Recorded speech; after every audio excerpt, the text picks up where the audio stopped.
The moment my mom said, "You're not half the woman your sister is," I swear the room stopped breathing. Even the clock on the wall seemed to freeze. Her words didn't just sting, they lit something in me I didn't know was still alive. I looked up calm as ever and said, "Then she can start paying your rent." Chairs scraped, forks clattered, and my dad's face turned the color of paper. "Rent, what rent?" he whispered. That was the night 3 years of silence shattered, but trust me, the truth didn't begin there. It started long before with one desperate call I'll never forget. Before I tell you how it all unfolded, tap like and tell me where you're listening from. I want to know if you've ever had to draw a line with family, so I know I'm not the only one. My name is Lily Hart.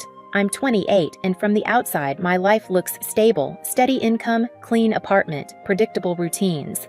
I manage finances for a logistics company near Portland's harbor where numbers always balance and rules make sense. I wish families worked the same way. Every Friday night, I drive 30 minutes to my parents' house in the suburbs. It's been our tradition since I left for college, a family dinner, though it feels more like an unspoken contract. No one's allowed to miss it. If I say I'm tired, Mom calls until I answer. If I don't, Dad sends a message that reads like a joke, but isn't. "This family has a seat for you. Don't leave it empty." So I go. I step into the same house. The same smells: Mom's roast chicken, Dad's cologne, Ava's perfume that lingers long after she hugs me hello.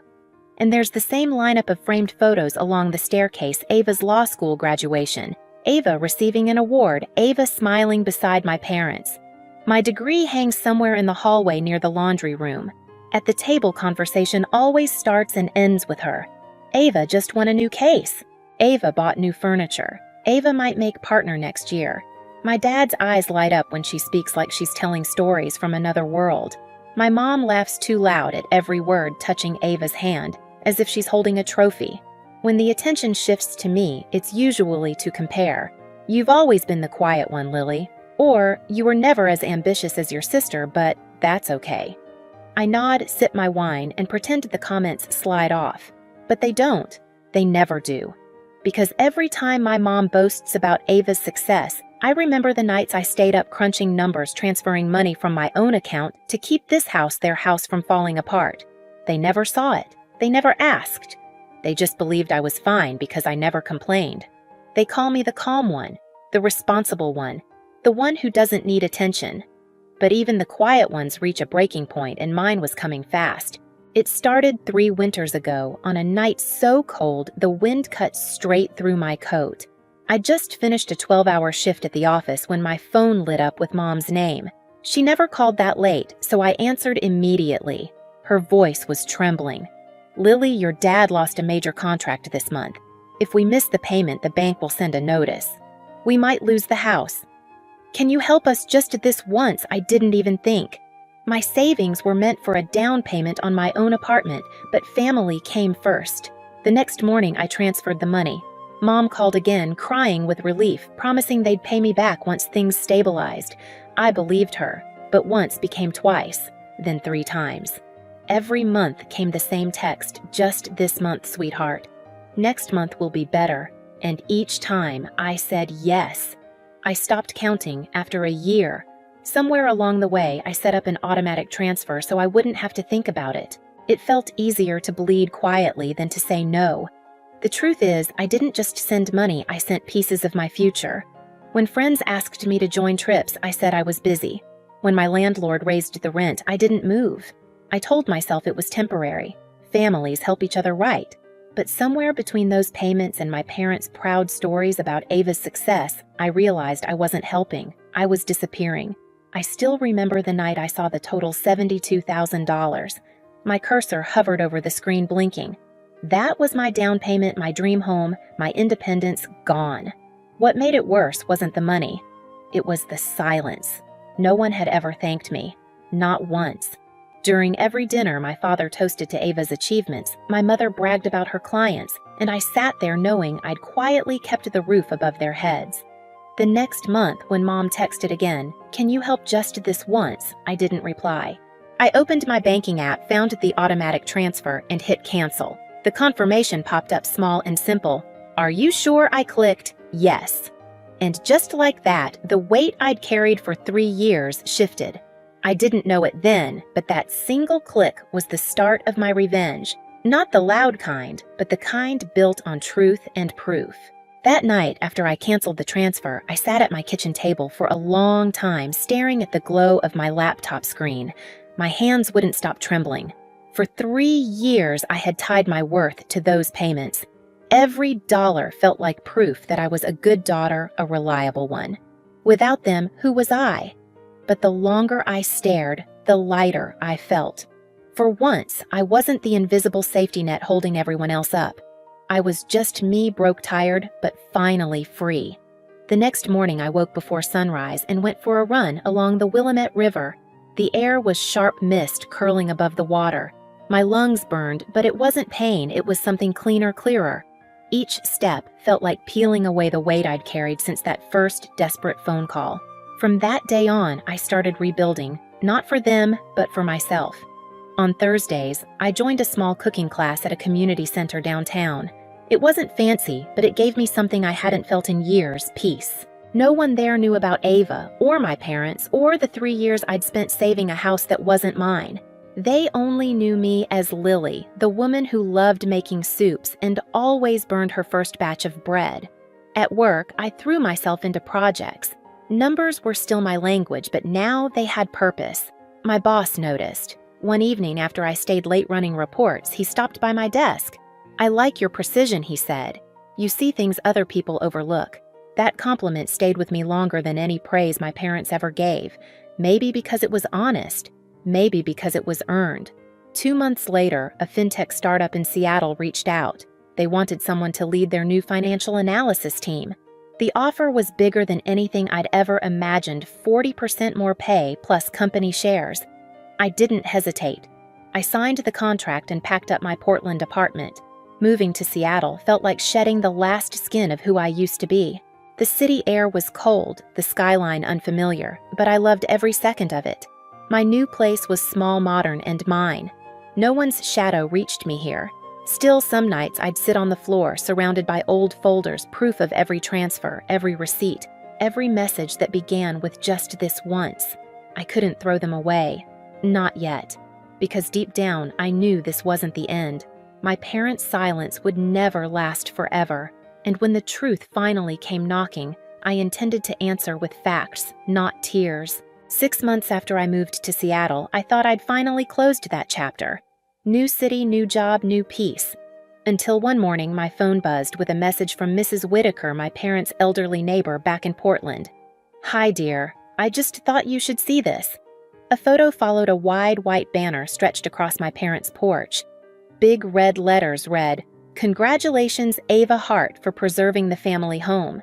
For a second, I thought my chest had stopped working. I zoomed in, blinked, but the words didn't change. The house I'd kept afloat for 3 years was now her victory story.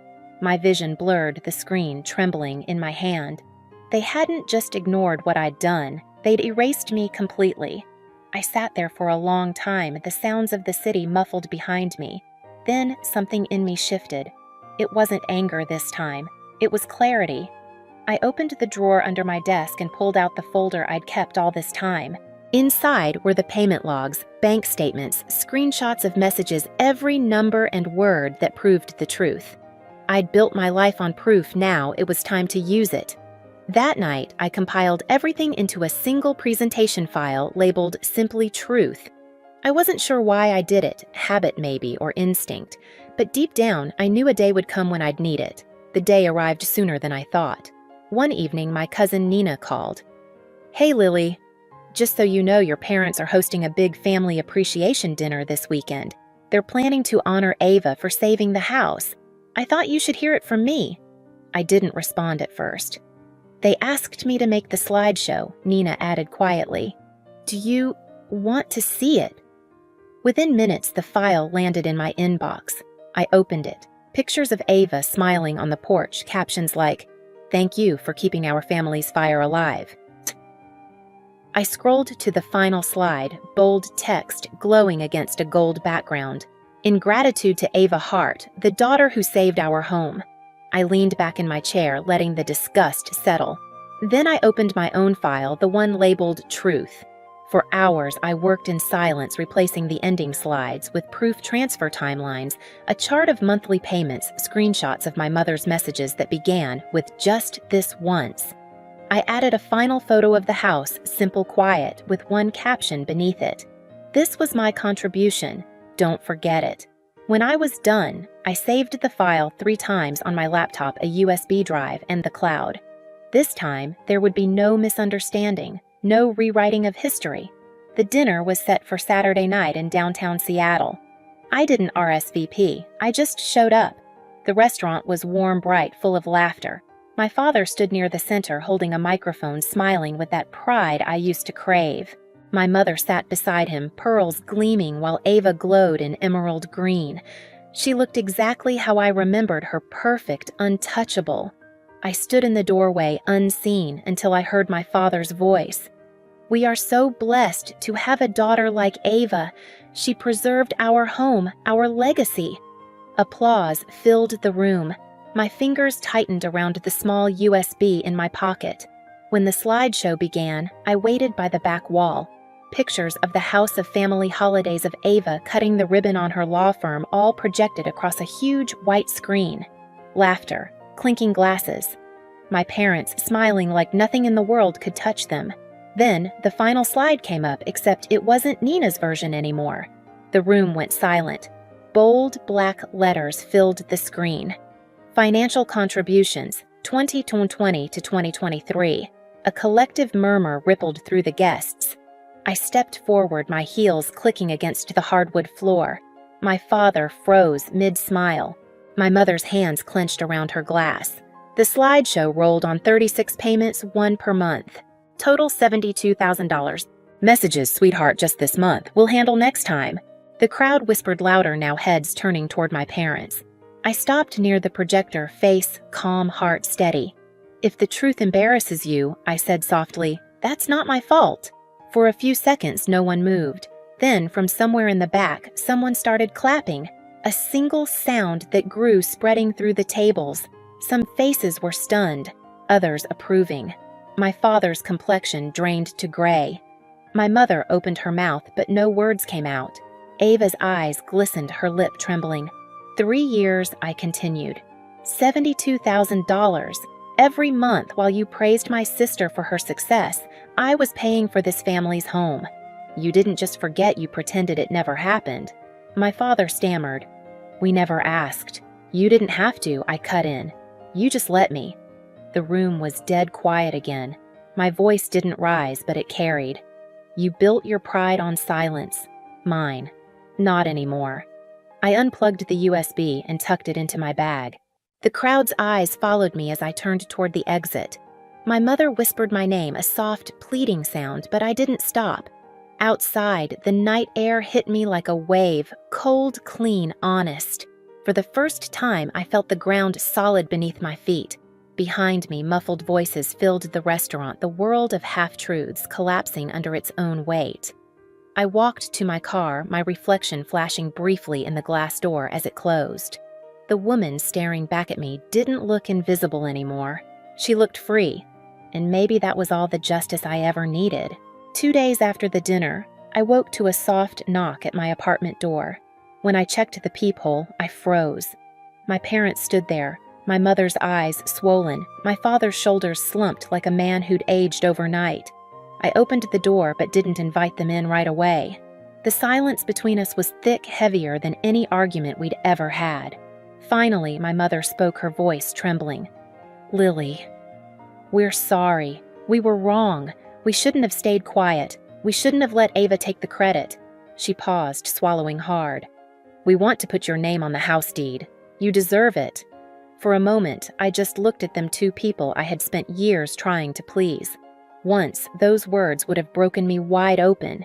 But now, standing in my own apartment, surrounded by the quiet I built myself, I realized I didn't need their apology to feel whole. I shook my head gently. "I have a home now," I said. "I don't need to be tied to that one anymore."